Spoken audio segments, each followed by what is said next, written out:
Hello friends, स्वागत है आप सभी का मेरे यूट्यूब चैनल विज्ञानशाला में। नव वर्ष की आप सभी को हार्दिक शुभकामनाएं।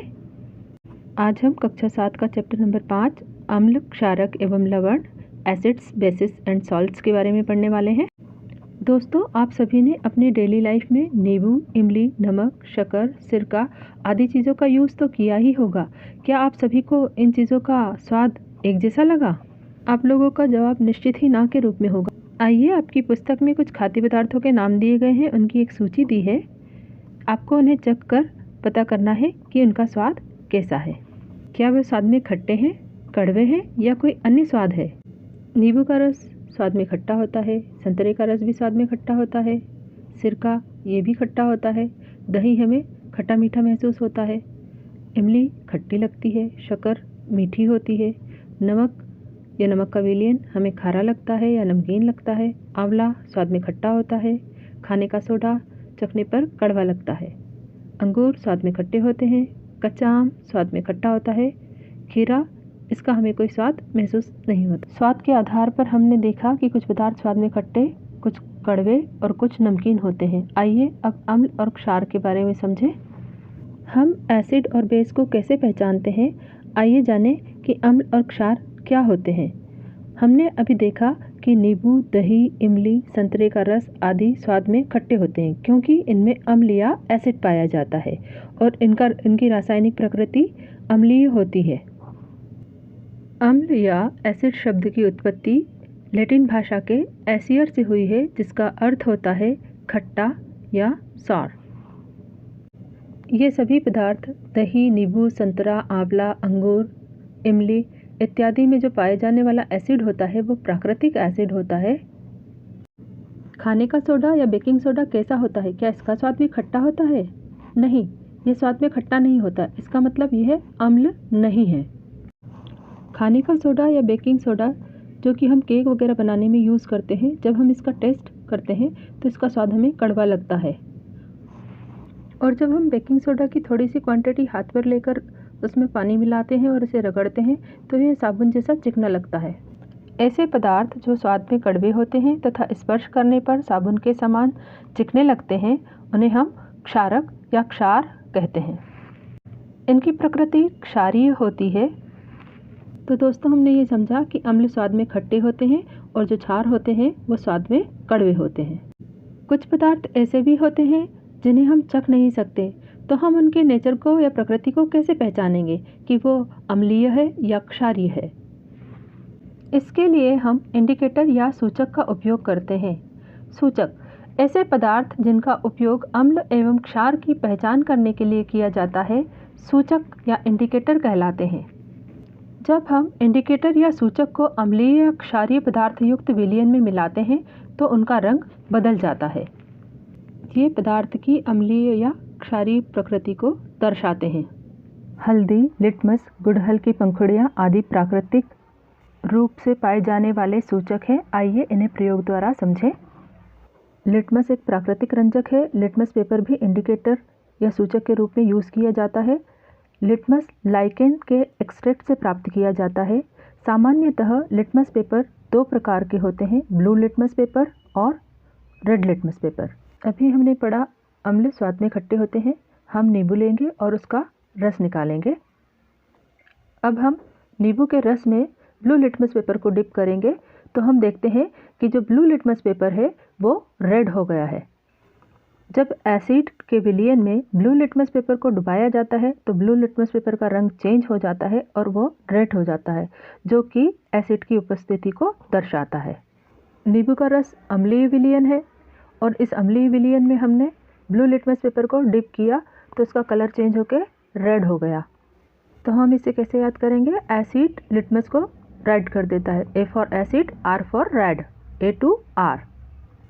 और इसके विपरीत जब हम रेड लिटमस पेपर को लेते हैं और क्षार के विलयन में इसे डुबाते हैं तो रेड लिटमस पेपर का रंग चेंज होकर ब्लू हो जाता है, जो कि क्षार की उपस्थिति को दर्शाता है।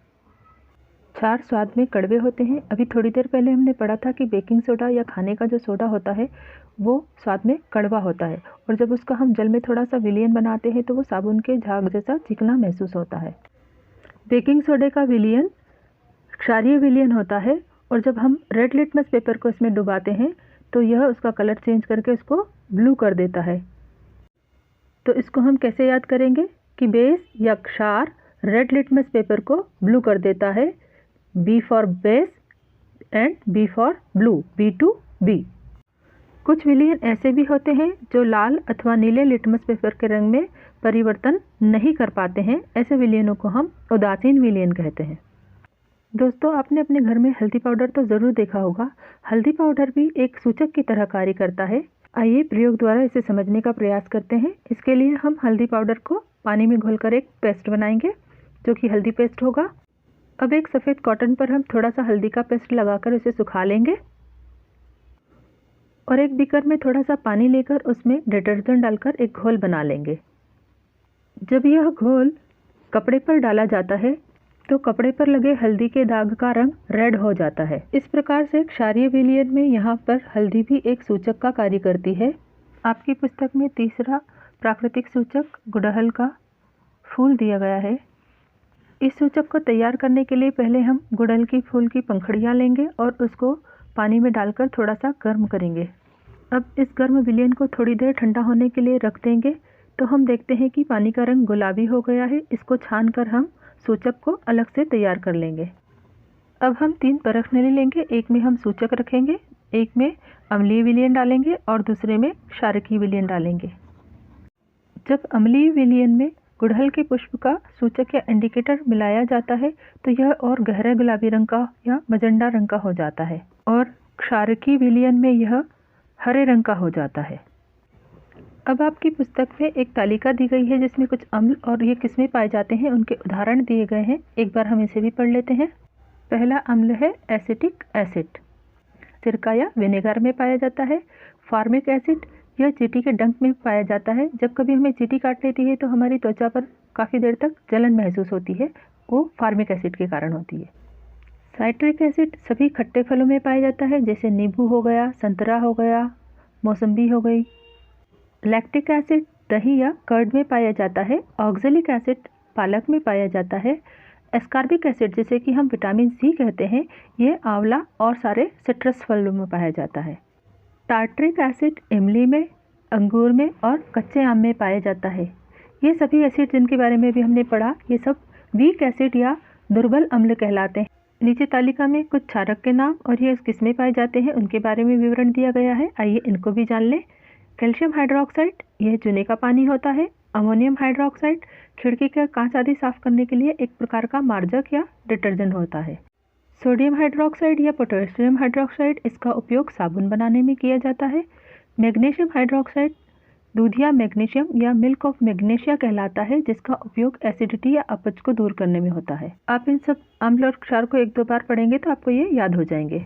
आइए अब जानते हैं कि जब हम किसी अम्ल में क्षार को मिलाते हैं तो क्या होता है।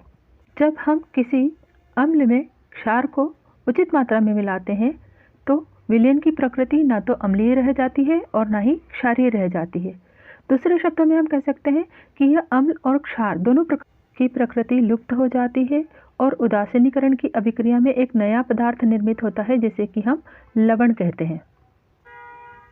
किसी अम्ल और किसी क्षार के बीच होने वाली अभिक्रिया उदासीनीकरण या न्यूट्रलाइजेशन कहलाती है और इस प्रक्रम के दौरान ऊष्मा मुक्त होती है और लवण का निर्माण होता है। आइए इसको रासायनिक समीकरण से समझते हैं। हमने अम्ल और क्षार की आपस में क्रिया कराई तो हमें प्राप्त हुआ लवण और जल और इसमें ऊष्मा मुक्त हुई। तो इसको हम अभिक्रिया के माध्यम से समझ सकते हैं कि हाइड्रोक्लोरिक एसिड HCl और सोडियम हाइड्रोक्साइड NaOH जब आपस में क्रिया करते हैं तो इससे सोडियम क्लोराइड NaCl या नमक का निर्माण होता है, जो कि एक प्रकार का लवण है और साथ ही साथ H2O बनता है और वातावरण में ऊष्मा मुक्त हो जाती है। आइए एक प्रयोग करके देखें जिसमें हम मानव निर्मित सूचक या इंडिकेटर फिनोल्फ्थालीन का प्रयोग करेंगे। इस प्रयोग में हम सबसे पहले 1/4 भाग तनु हाइड्रोक्लोरिक अम्ल HCl लेंगे और उसका रंग नोट करेंगे। फिर इसमें 1-2 बूंदें हम सूचक इंडिकेटर की मिलाएंगे जो कि फिनोल्फ्थालीन है। अब टेस्ट ट्यूब को धीरे धीरे हिलाना है। क्या हमें कोई रंग में परिवर्तन दिखाई देता है? परखनली या टेस्ट ट्यूब के अम्लीय विलयन में हम ड्रॉपर की सहायता से कुछ बूंदें सोडियम हाइड्रोक्साइड विलयन की डालेंगे और परखनली को हिलाते रहेंगे। ऐसा हमें तब तक करते रहना है जब तक कि विलयन का रंग गुलाबी ना हो जाए। अब इसमें हम तनु हाइड्रोक्लोरिक अम्ल HCl की 1 या 2 बूंद मिलाएंगे। देखते हैं कि क्या परिवर्तन होता है। विलयन या सॉल्यूशन फिर से कलरलेस या रंगहीन हो जाता है। अब इसमें दोबारा सोडियम हाइड्रोक्साइड की 1-2 बूंद मिलाएं। क्या कलर में कोई अंतर आता है? हाँ, विलयन पुनः गुलाबी कलर का हो जाता है। इससे यह स्पष्ट होता है कि जब हम फिनोल्फ्थालीन क्षारकीय विलयन में मिलाते हैं तो वो गुलाबी रंग देता है और अम्लीय विलयन में फिनोल्फ्थालीन मिलाने पर यह कलरलेस रहता है। दोस्तों, क्या आपने कभी अम्ल वर्षा के बारे में सुना है? जैसा कि इसके नाम से ही क्लियर है कि जब वर्षा के जल में अम्ल की मात्रा अत्यधिक घुल जाती है तो उस दौरान जो वर्षा होती है वह अम्ल वर्षा या एसिड रेन कहलाती है। आइए जानते हैं कि एसिड रेन में ये एसिड कहाँ से आता है। औद्योगिक क्षेत्रों में विभिन्न प्रकार के प्रदूषक जैसे सल्फर डाइऑक्साइड, कार्बन डाइऑक्साइड और नाइट्रोजन के ऑक्साइड वातावरण में मुक्त होते हैं।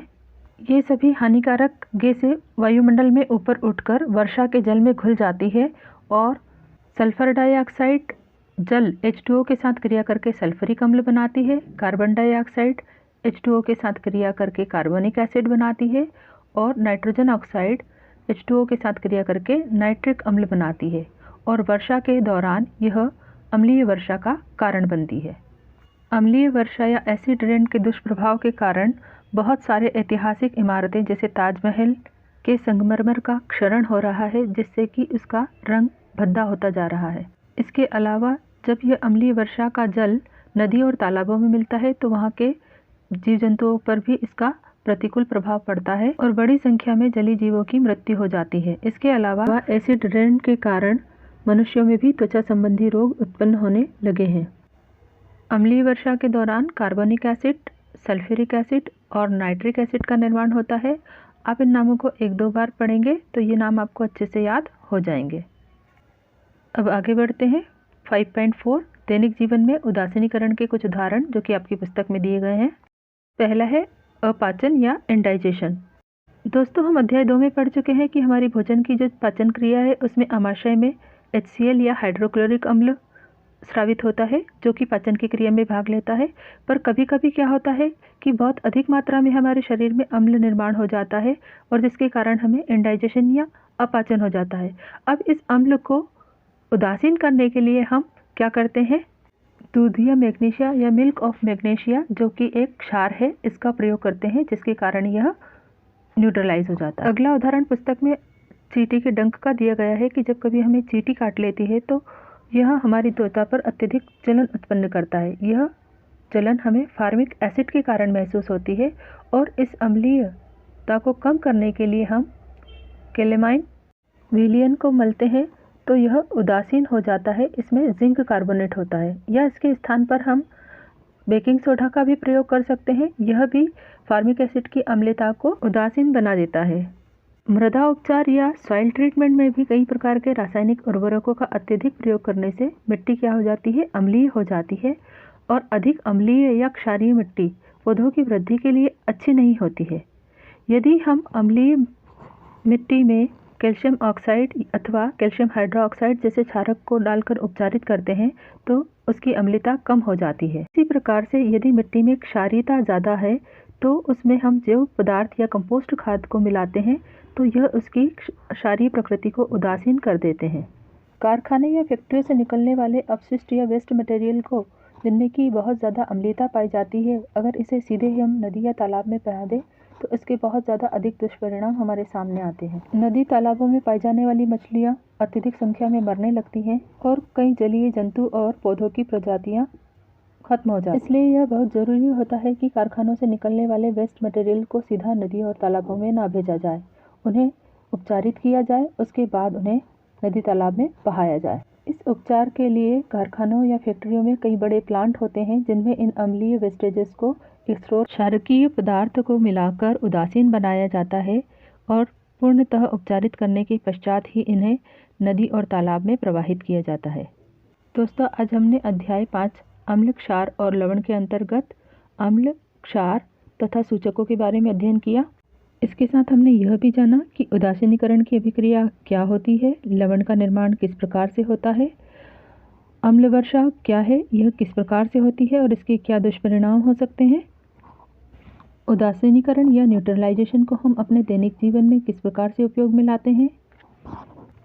आशा है आपको यह पाठ अच्छे से याद हो गया होगा। अगर किसी भी पॉइंट में आपको कोई डाउट हो तो आप वीडियो को रिवाइंड करके दोबारा देख लें, या इसके अलावा अगर कोई डाउट होता है तो आप मुझे कमेंट बॉक्स में उसका कमेंट्स लिखकर पूछ सकते हैं।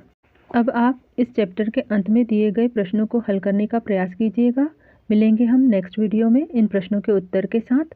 हाँ, एक और बात, अगर आप मेरे चैनल पर नए हैं या तक आपने मेरा चैनल सब्सक्राइब नहीं किया है तो प्लीज़ इसे सब्सक्राइब कर लीजिएगा और अपने दोस्तों के साथ ज़रूर शेयर करें और बेल आइकन का बटन दबाना ना भूलें ताकि आपको सारे नोटिफिकेशन समय पर प्राप्त होते रहें।